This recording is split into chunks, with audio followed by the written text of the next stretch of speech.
በርካቶቻችን የኤሌክትሪክ መኪኖችን ስንገዛ ከ10 እስከ 15 ዓመታት መኪናውን አቆይተን ልንጠቀምበት የምንችል መሆኑን በተለያዩ ዋራንቲዎችም በተለያዩ መረጃዎች ላይ ያገኘን መሆኑ ይታወቃል። ነገር ግን እነዚህን ነገሮች በጥንቃቄ የማንፈጽማቸው ከሆነ ግን እዚህን ያህል ዓመታት ሊቆይ ይችላል ተብሎ አይታሰብም። ሰላም ጤና ይስጥልኝ፣ እንደምናላችሁ ሞገስ ሞተርስ ነኝ። የኤሌክትሪክ መኪኖቻችንን ባትሪ የሚገሉብን 5 መሰረታዊ ጉዳዮች ላይ በጥልቀትና በስፋት የምንወያይ ይሆናል።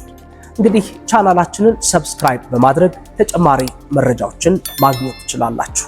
እንግዲህ በዋነኛነት የኤሌክትሪክ መኪና ባትሪያችንን እድሜ ከሚያቀጭጭ ከሚጎዳ መሰረታዊ ጉዳይ ውስጥ አንደኛውና ዋነኛው ቴምፕሬቸር በመባል ይታወቃል።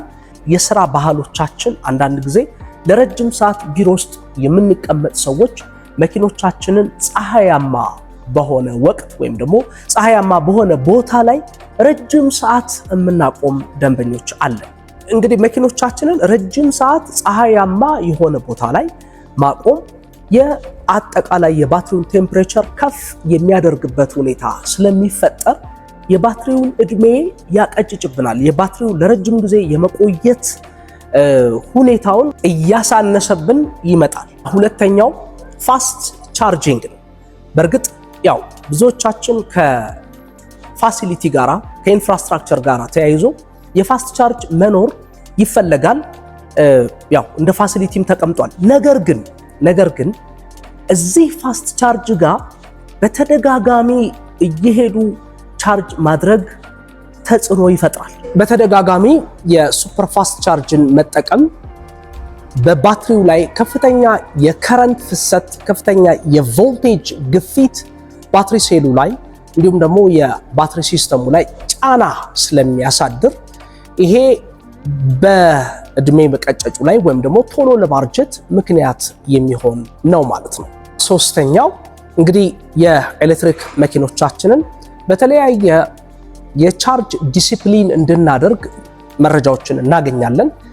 ነገር ግን ጉዳት ከሚያደርስበት የቻርጅ አይነቶች ውስጥ 100% አድርጎ ማቆየት አንድ ራሱን የቻለ በባትሪው እድሜ ላይ ተጽዕኖና ጉዳት የሚያደርስ ነው። ሌላኛው ደግሞ በጣም አውርደን ዝቅ አድርገን 0 ወይም ደግሞ 5 አንዳንድ ጊዜ 3% አድርገን የምንቆይበትም ቀናቶች ሲኖሩ ይሄም በራሱ ጉዳት የሚያስከትል ይሆናል። የኤሌክትሪክ መኪኖቻችንን አንዳንድ ጊዜ በመኖሪያ ቤታችን 100% ሆኖ ወደ ውጪ ምናልባት የተለያዩ አገራቶች ለስራ የተለያዩ ጉዳዮች ትተን የምንሄድበት አንዳንዴ እዚህም ሆኖ ሌላ መኪና እየተጠቀምን 100% መኪናው ቻርጅ ተደርጎ የሚቀመጥበት ሁኔታ አደጋ ያስከትላል። በባትሪው እድሜ ላይ ተጽዕኖ ያደርሳል። ልክ እንደዛው በጣም ወደታችን ወርዶ ከ5% በታች ሆኖ ረጅም ቀናቶች፣ ሳምንታት፣ ወራቶች እንዲሁም ከዛ በላይ አቁመን የምንሄድ ከሆነ በጥቅል የባትሪው እድሜ ላይ ከፍተኛ ጉዳት ያስከትላል። አራተኛው ዲፕ ዲስቻርጅ ነው። አንዳንድ ጊዜ በምናሽከረክርበት ወቅት የኤሌክትሪክ መኪኖቻችንን ስደርስ አደርገዋለሁ፣ ትንሽ ቆይቼ ሰካለሁ በሚል የሚያዘናጉ ምክንያቶች ወደ ዲፕ ዲስቻርጅ ወይም ደግሞ ከ4 የወረደ ቻርጅ ላይ በተደጋጋሚ መድረስም በባትሪው እድሜ ላይ ከፍተኛ ተጽዕኖ ያስከትላል። የመጨረሻው እና አምስተኛው የድራይቪንግ ካልቸር ነው። እንግዲህ የማሽከርከር ባህላችን፣ የማሽከርከር ሁኔታችን በባትሪው እድሜ ላይ ከፍተኛ ተጽዕኖ ያመጣል። እንግዲህ የትኛው የማሽከርከር ባህል ወይም የትኛው የማሽከርከር ሁኔታ ካልን ይሄ ጃክ ራቢቲንግ የሚለው በድንገት የኤሌክትሪክ መኪናችንን በድንገት አስፈንጥሮ ማስነሳት፣ በድንገት ያልታሰበ ያልተጠበቀ ፍሬን የመያዝ ባህል፣ ይሄ ላይክ ጎማውን በጣም በከፍተኛ ትራክሽን እንዲንፏቀቅ ማድረግ፣ እንዲሁም የታየር ሁኔታዎቹን እና ሌሎችን ጉዳዮች ታሳቢ ሳናደርግ አቢዩዚቭ የሆነ ድራይቪንግ፣ ጥንቃቄ ያልታከለበት የማሽከርከር ሂደት በባትሪው እድሜ ላይ ተጽዕኖ ያስከትላል።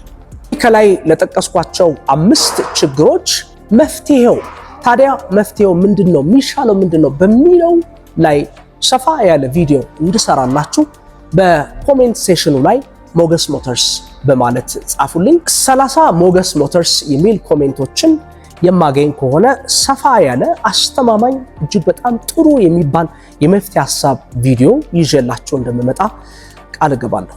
እስከዛው ድረስ እንግዲህ ቻናላችንን ሰብስክራይብ በማድረግ ቤተሰብ ይሁኑ።